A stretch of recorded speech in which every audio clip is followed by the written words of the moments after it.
یہی ہے آرزو تعلیم قرآن عام ہو جائے، ہر کے پرچم سے اونچا پرچم اسلام ہو جائے۔ الحمدللہ رب العالمین والصلاة والسلام علی سید المرسلین، اما بعد فاعوذ باللہ من الشیطان الرجیم، بسم اللہ الرحمن الرحیم، والصلاة والسلام علیک یا رسول اللہ وعلی آلک واصحابک یا حبیب اللہ، والصلاة والسلام علیک یا نبی اللہ وعلی آلک واصحابک یا نور اللہ۔ مدنی چینل کے ناظرین، پروگرام قرآنی صورتوں کا تعارف، اس میں آپ کو خوش آمدید کہتے ہیں۔ اللہ رب العالمین ہمیں قرآن مجید فرقان حمید کی صورتوں کی معلومات، قرآنی معلومات اور نور قرآن سے میرے اور آپ کے سینوں کو روشن منور فرمائے اور ہمیں ان پر عمل پیرا ہونے کی بھی توفیق عطا فرمائے۔ ابتداً درود پاک کی فضیلت ہمارے پیارے رسول صلی اللہ علیہ وآلہ وسلم کا فرمان عظمت عالی شان ہے کہ تین طرح کے وہ اشخاص جنہیں بروز محشر اللہ اپنے عرش کا سایہ عطا فرمائے گا، ان میں سے پہلا شخص فرمایا جو میرے کسی امتی کی پریشانی کو دور کرے، دوسرا وہ شخص ہے جو میری سنتوں کو زندہ کرے، اور تیسرا وہ جو مجھ پر کثرت سے درود بھیجے۔ یہ وہ تینوں طرح کے اشخاص ہیں کہ جنہیں بروز محشر اللہ رب العالمین اپنے عرش کا سایہ عطا فرمائے گا۔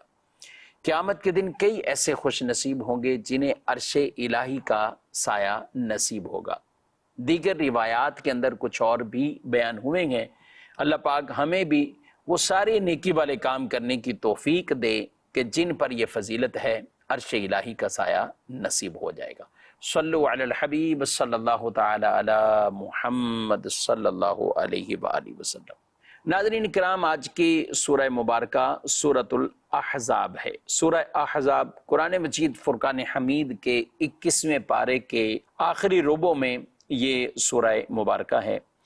اور اس سورت میں 9 رکوع ہیں اور اس کی 73 آیتیں ہیں۔ یہ سورہ مبارکہ مدینہ منورہ میں نازل ہوئی ہے۔ سورہ احزاب یہ مدینہ منورہ میں نازل ہوئی ہے، اور اس سورت کو سورہ احزاب کیوں کہا جاتا ہے؟ احزاب اصل میں جمع ہے حزب کی، اور حزب کا معنی وہ ہے گروہ، جماعت، کوئی لشکر۔ یہ اس سورت کے اندر غزوہ احزاب، جسے غزوہ خندق کہا جاتا ہے، وہ اس کا ذکر چکے اس سورہ مبارکہ کے اندر ہے، اور یہ اس وقت غزوہ ہوا تھا کہ جب مشرکین مکہ نے اور یہود نے، منافقین نے متحد ہو کر مدینہ منورہ پر وہ حملہ آور ہوئے تھے، تو اس وقت یہ غزوہ احزاب کے نام سے یہ مشہور اور معروف ہوا۔ اور غزوہ خندق بھی سے کہا جاتا ہے کہ آپ صلی اللہ علیہ وسلم نے خود اپنے جانثار صحابہ کے ساتھ باقاعدہ خندقیں کھودی، حضور علیہ السلام نے خود بھی کھودی۔ اللہ اکبر، ان معاملات میں بھی آپ شریک رہے، اور بڑی ایک تنگی کا وقت تھا کہ جس وقت یہ غزوہ خندق ہوا، تو اس مناسبت سے اس کو غزوہ خندق بھی کہتے ہیں اور غزوہ احزاب بھی کہتے ہیں، کیونکہ وہ پورا لشکر، گروہ اور پورے ایک جماعت جس نے حملہ کیا تھا، تو اس مناسبت سے اس کا نام سورہ احزاب ہوا۔ اس کے مضامین کی طرف اگر بڑھ رہے ہیں تو مرکزی مضمون اس میں یہ موجود ہے سورہ احزاب کے اندر، کہ جس میں واقع ہی خندق والا اور خندق کے جو اس وقت جو حالات، کیفیات تھے، اس حوالے سے ساتھ ہی ساتھ منافقین کا کچھ طرز عمل وہ بھی اس میں ذکر ہوا، اور اللہ رب العالمین نے انہیں پیارے حبیب صلی اللہ علیہ وسلم کی اتباع اور فرما برداری کی طرف کہا کہ اللہ پر توکل رکھو اور نبی صلی اللہ علیہ وسلم کی اتباع کرو، اطاعت کرو، ان کی فرما برداری کرو۔ ساتھ ساتھ نبی پاک صلی اللہ تعالی علیہ وآلہ وسلم کی شان کے حوالے سے بھی کئی آیات ہیں جو اس سورہ مبارکہ کے اندر ہیں۔ ان میں مرکزی آیت مبارکہ آیت ختم نبوت، جس میں عقیدہ ختم نبوت ہم سنتے ہیں، اور اس کے حوالے سے جس میں نبی پاک صلی اللہ علیہ وسلم کو خاتم النبیین فرمایا گیا ہے، اور آیت درود بھی اسی سورہ مبارکہ کے اندر ہے۔ اسی سورہ مبارکہ کے اندر ازواج مطہرات کو امہات المومنین کہا گیا، مومنوں کی مائیں انہیں قرار دیا گیا۔ اسی سورہ مبارکہ کے اندر کثرت سے ذکر الہی کرنے کے حوالے سے یہ بھی بیان ہوا، اور اسی سورہ مبارکہ کے اندر حضرت زینب رضی اللہ تعالی عنہا ان کے نکاح کا واقعہ، کہ جو حضرت بی بی زینب کا نکاح نبی رحمت صلی اللہ علیہ وسلم کے ساتھ ہوا، ان کا بھی ذکر ہے۔ اسی سورہ مبارکہ کے اندر پردے کے حوالے سے بڑی تاکید کی گئی اور ازواج مطہرات کی شان کو بھی بیان کیا گیا۔ ازواج مطہرات کو براہ راست پردے کے احکامات اور وہ آیات مبارکہ بھی نزول ہوئیں، اور اسی سورہ مبارکہ کے اندر اہل بیت اطہار کی شان میں جو آیت تطہیر ہے وہ بھی اسی سورہ احزاب میں موجود ہے۔ تو یوں اگر دیکھیں تو اپنے مضامین کے اعتبار سے اس سورہ مبارکہ کے اندر بہت سے ایسے مضامین ہیں کہ جن کا تعلق براہ راست رسول اللہ صلی اللہ علیہ وآلہ وسلم کی ذات اقدس سے، یا آپ کی اہل بیت اطہار سے، یا آپ کی ازواج مطہرات سے، اور آپ کے نکاحوں سے متعلق، اور آپ کی ختم نبوت سے متعلق، اور آیت درود، سبحان اللہ، یہ سب کچھ اس سورہ مبارکہ کے اندر بیان کیے گئے۔ ہم آج کے اس درس میں ہم چند مضامین پر گفتگو کرتے ہیں، تو بڑھتے ہیں ان آیات کی طرف۔ اس کی پہلی آیت میں اللہ پاک نے اپنے نبی صلی اللہ علیہ وآلہ وسلم کو یہ ارشاد فرمایا ہے، یا ایھا النبی اتق اللہ ولا تطع الکافرین والمنافقین ان اللہ کان علیما حکیما۔ اے نبی، اللہ سے ڈرتے رہنا اور کافروں اور منافقوں کی بات نہ سننا، بے شک اللہ علم بارا حکمت والا ہے۔ مختلف تفاسیر میں یہ نقطہ بیان کیا گیا کہ نبی پاک صلی اللہ علیہ وآلہ وسلم کو اللہ پاک نے جو خطاب کیا ہے، یا ایھا النبی، یہ خطاب مختلف آیات اگر دیکھیں، کہیں یا ایھا النبی، کہیں یا ایھا الرسول، یا ایھا المدثر، یا ایھا المزمل، یعنی مختلف القابات کے ساتھ آپ صلی اللہ علیہ وسلم کو خطاب کیا ہے، پکارا ہے۔ یا محمد نہیں کہا، اللہ اکبر، یعنی جو آپ کا نام مبارک ہے نا، اسم مبارک، دیگر نبیوں کا اگر ہم ذکر قرآن میں پڑھتے ہیں تو کہیں فرمایا گیا یا آدم، کہیں یا نوح، کہیں یا موسیٰ، یا عیسیٰ، یا زکریا، یا یحییٰ، یہ سب کے نام یوں لے کر اللہ نے ندا بھی دی، خطاب بھی فرمایا، لیکن اپنے نبی کو کبھی نام لے کر یہ خطاب نہیں کیا، ندا نہیں دی۔ علماء نے لکھا یہ حضور صلی اللہ علیہ وسلم کی ایک اور ایک عظیم شان تعظیمی یہاں سے ظاہر ہوتی، آپ کی عزت وجاہت مقام مرتبہ، اور یہ آپ کو اللہ نے یہ شان اور خصوصیت عطا فرمائی ہے کہ دیگر نبیوں کو تو ان کے ناموں سے پکارا ہے، لیکن آپ کو نام سے بھی نہیں پکارا، القابات سے پکارا ہے۔ اور جہاں آپ نام ترک کر کے القابات ہیں تو اس کا مطلب عزت ہے، وہاں تعظیم ہے۔ بلا تشبیہ اگر ہم بات کریں تو ہم اپنے معاشرے میں بھی دیکھتے ہیں ان چیزوں کو، کئی جگہوں پہ نام ترک کیا جاتا ہے لیکن لقب، منصب اس سے پکارا جاتا ہے۔ آپ کسی بھی ڈاکٹر صاحب کے ہاں جاتے ہیں تو آپ ڈاکٹر صاحب کہتے ہیں نا، آپ ان کا نام نہیں لیتے۔ عالم صاحب کے پاس جائیں تو عالم صاحب، مفتی صاحب، قاری صاحب، حافظ صاحب، اسی طرح والدین ہیں تو ابا جان، امی جان، ان کو آپ یوں پکارتے ہیں، نام نہیں لیتے۔ کیوں؟ یہاں تعظیم کا پہلو ہے، یہاں تعظیم کا پہلو ہے۔ استاد صاحب ہے تو ان کو استاد صاحب کہتے ہیں آپ۔ تو یہ جو تعظیمی پہلو ہوتے گئے کہ جہاں نام ترک کیا جاتا ہے اور آپ ان کی جگہ پر انہیں، آپ ان کے القابات، ان کے منصب سے انہیں پکارتے گئے۔ سبحان اللہ، اللہ نے اپنے محبوب صلی اللہ علیہ وسلم کی شان بھی یہ بھی لوگوں کو بتا دی ہے کہ جہاں بھی پکارا ہے تو رب تعالیٰ نے آپ کے منصب اور لقب سے ہی آپ کو پکارا ہے، یا ایھا الرسول، یا ایھا النبی، یا آپ کے دیگر جو بھی صفاتی نام ہیں ان سے کہا، لیکن آپ کو یا محمد کہہ کر یوں نہیں پکارا، یوں نہیں پکارا۔ ہاں قرآن پاک میں محمد اسم گرامی آپ صلی اللہ علیہ وسلم کا یہ 4 مقامات پر آیا ہے،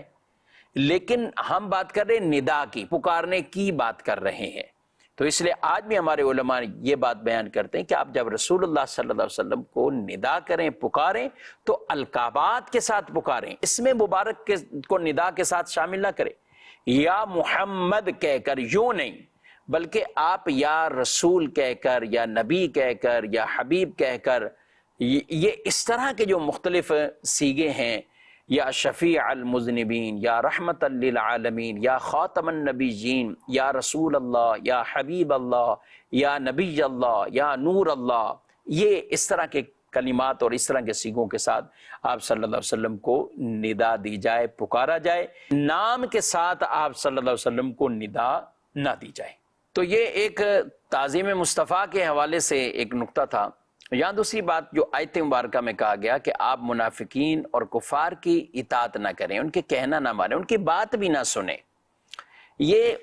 تفاسیر میں یہ بیان کیا گیا کہ یہ خاص طور پر رسول اللہ صلی اللہ علیہ وسلم کے لیے تو ایک خاص موقع محل کے مطابق یہ آیت مبارکہ ہے، لیکن حکم پوری امت کے لیے اس میں حکم۔ اب مسئلہ یہ ہوا تھا کہ کچھ کفار یہ مکہ مکرمہ سے آئے اور آ کر مدینے کے جو منافق تھے اور منافقوں کا بھی جو سردار تھا ابن سلول، یہ اس کے ہاں ٹھہر گئے، اور یہ رسول اللہ صلی اللہ علیہ وسلم سے انہوں نے امان چاہی کہ ہمیں مدینے میں کوئی کچھ نہیں ہوگا، تو آپ نے امان دے دی۔ اب جب امان دے دی تو پھر ان کی طرف سے یہ ہوا کہ ایسا کریں کہ آپ ہمارے بتوں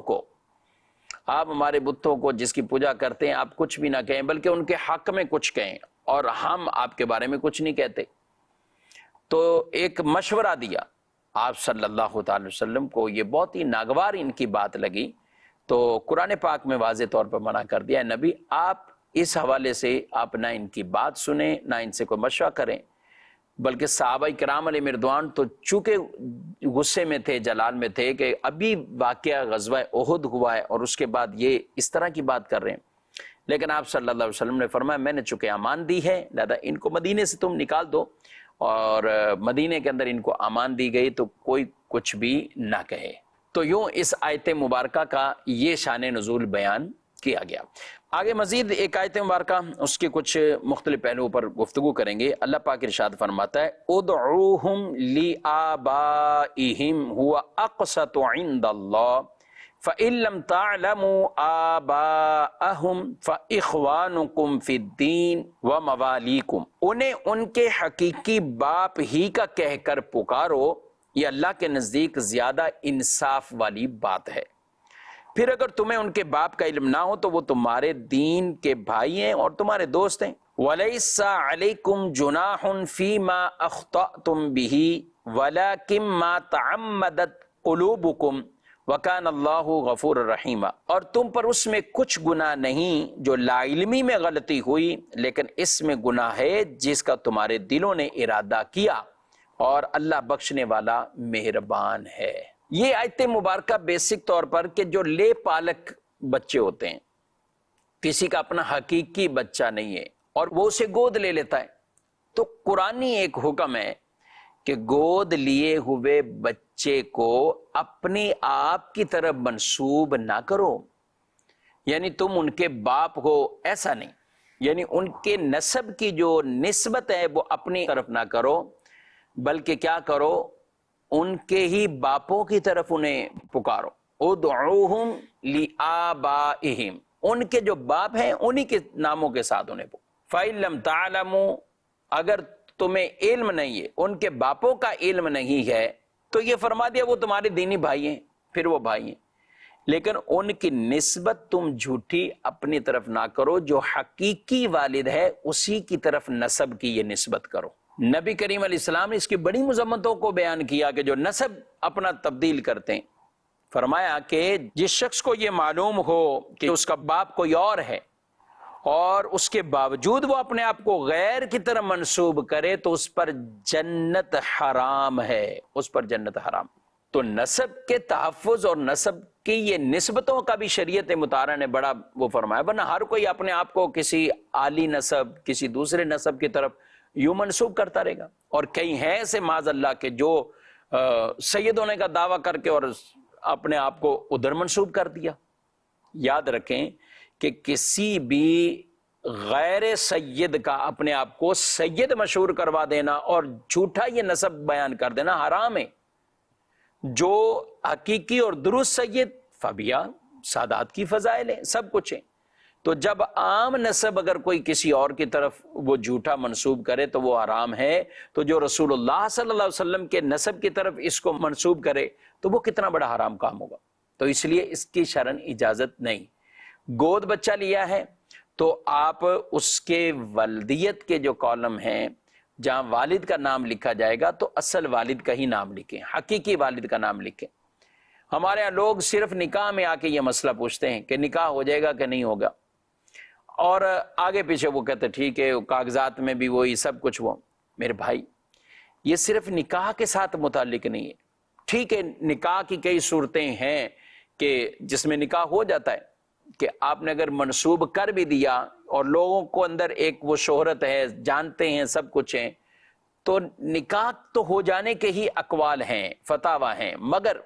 یہ نسبت کرنا جائز پھر بھی نہیں۔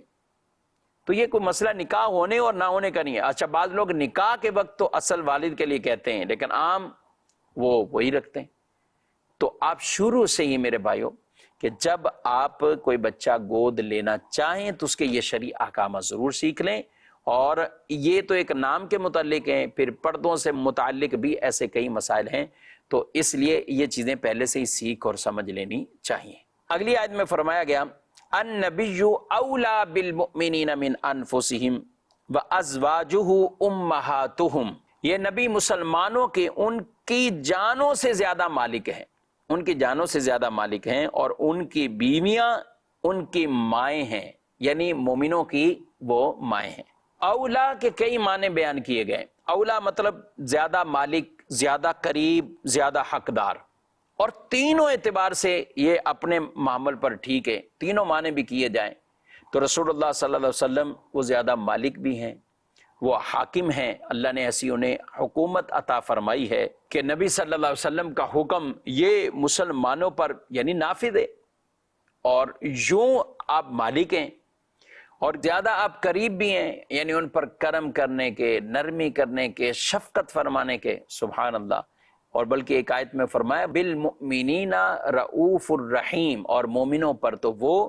رؤوف مہربانی کرنے والے اور رحم فرمانے والے ہیں۔ اور آگے فرمایا گیا وَأَزْوَاجُهُ أُمَّهَاتُهُمْ، اور نبی کی بیویاں، ازواج وہ مومنوں کی مائیں ہیں، تعظیم حرمت کے اعتبار سے۔ اسی لیے نبی صلی اللہ علیہ وآلہ وسلم کی ازواج کو وہ چونکہ مائیں ہیں تو ماں کا ہی درجہ ہے، تو اس حکم کے اعتبار سے کسی امتی کے لیے، کسی اور کے لیے یہ جائز نہیں کہ ان سے نکاح ہو، اور یہی وجہ ہے کہ ان کے نکاح نہیں ہوئے۔ نبی صلی اللہ علیہ وسلم کے ازواج کے حضور کے وصال ظاہری کے بعد بھی نکاح نہیں ہوئے ان کے، تو یہ مائیں ہیں، یہ مومنوں کے کیا ہیں؟ یہ مائیں ہیں۔ ہاں کچھ احکامات ہیں یعنی پردے کے حوالے سے، وراثت کے حوالے سے، یہ تو ان میں وہ اجنبی کی طرح ہیں، یعنی ان سے وہ پردے کے احکامات یہ وہ سب کچھ نازل ہوا ہے، لیکن دیگر نکاح اور حرمت کے اعتبار سے دیکھیں تو وہاں ایسا ہی ہے جیسے ماں سے نکاح نہیں ہو سکتا، تو یہ بھی نبی کی بیویاں، ازواج یہ امت کے حق میں مائیں ہیں، تو اس لیے کسی امتی کے لیے جائز نہیں کہ وہ وہاں پر نکاح کرے۔ تو یہ خاص طور پر ان کی شان ہے، ان کی تعظیم بنتی ہے۔ یاد رکھیں ہم نبی پاک صلی اللہ علیہ وسلم کی ساری ازواج مطہرات،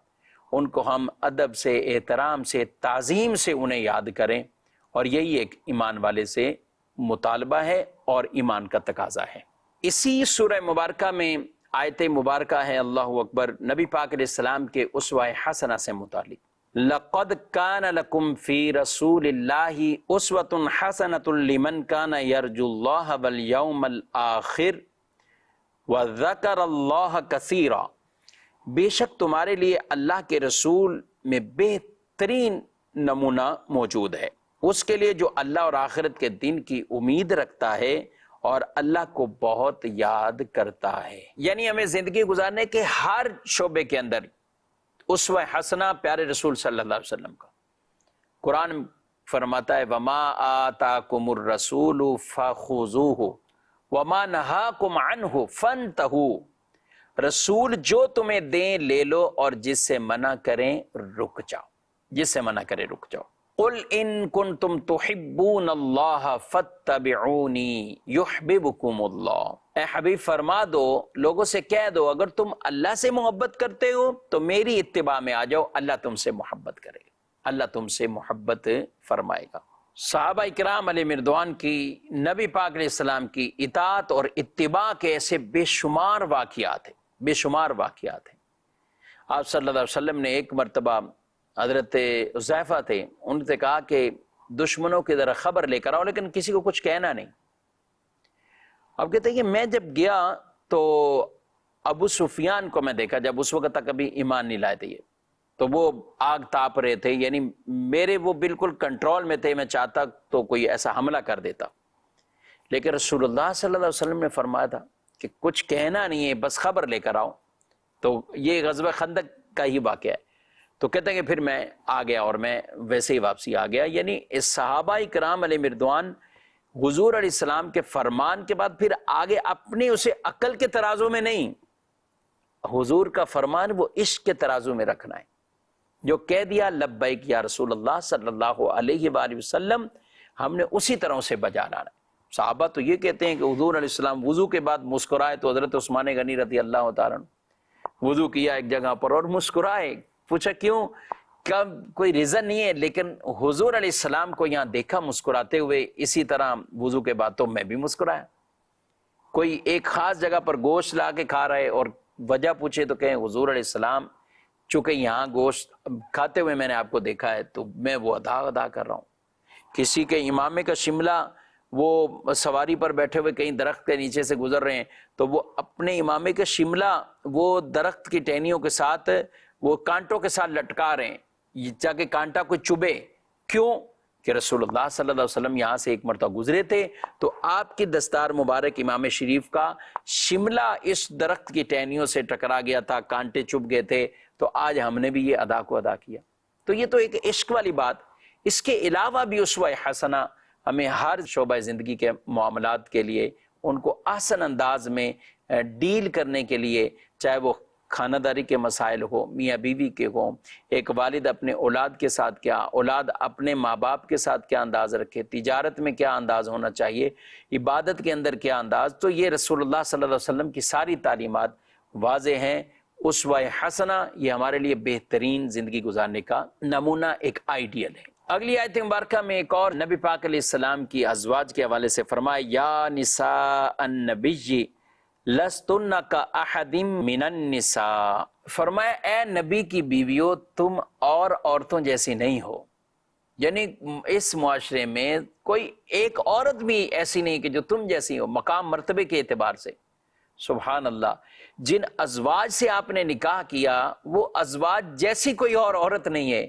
افسوس سے کہنا پڑتا ہے کہ نبی صلی اللہ علیہ وسلم کی نسبت کی وجہ سے تو ان کو یہ مقام اور شان ملی، اور قرآن اسے بیان کر رہا ہو۔ تو جن کی وجہ سے شان ملی، آج لوگ کہیں کہ وہ بھی بالکل ہمارے جیسے تھے، معاذ اللہ، عام ہی ایک انسان تھے، عام تھے، بشر تھے مگر سید البشر تھے، تمام بشروں کے سردار تھے۔ حضور علیہ السلام تو صحابہ سے یہ کہیں ایکم مثلی، تم میں سے کون میری طرح ہے، اور صحابہ حضور سے کہیں لسنا بمثلک، ایک روایت میں ہوگا کہ ہم میں سے کوئی بھی آپ کی طرح نہیں یا رسول اللہ صلی اللہ علیہ وآلہ وسلم۔ تو صحابہ جیسا عقیدہ ہو، فَإِنْ آمَنُوا بِمِثْلِ مَا آمَنْتُمْ بِهِ فَقَدْ اهْتَدَوْا، اگر لوگ ویسے ایمان لائے نا جیسے حضور کے صحابہ ایمان لائے تو پھر ہدایت پا جائے، یہ بشارت ہے۔ تو اس لیے صحابہ جیسا ایمان ہو، صحابہ کبھی بھی حضور علیہ السلام کو یہ نہیں کہتے کہ آپ بھی بالکل ہماری طرح عام ہیں، ایسا نہیں کبھی کہتے۔ جب قرآن نبی کی ازواج اور بیویوں کے بارے میں یہ کہے کہ تم اے نبی کی عورتوں بیویوں عام عورتوں جیسی نہیں ہو، تو پھر حضور علیہ السلام کے بارے میں یہ کلام کرنا کہ وہ بھی عام بالکل ہمارے طرح تھے،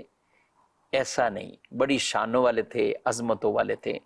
اور تمام نبیوں کے امام تھے، تمام نبیوں کے سردار تھے، سید المرسلین تھے، امام الانبیاء تھے، امام النبیین تھے۔ اللہ نے انہیں یہ مقام مرتبہ عطا فرمایا ہے۔ ناظرین کرام، سورہ احزاب کا کچھ میں نے خلاصہ عرض کیا ہے، اور ابھی کچھ ہی ابتدائی آیات میں سے چند آیات اور خاص ٹاپک ہم نے لیے ہیں۔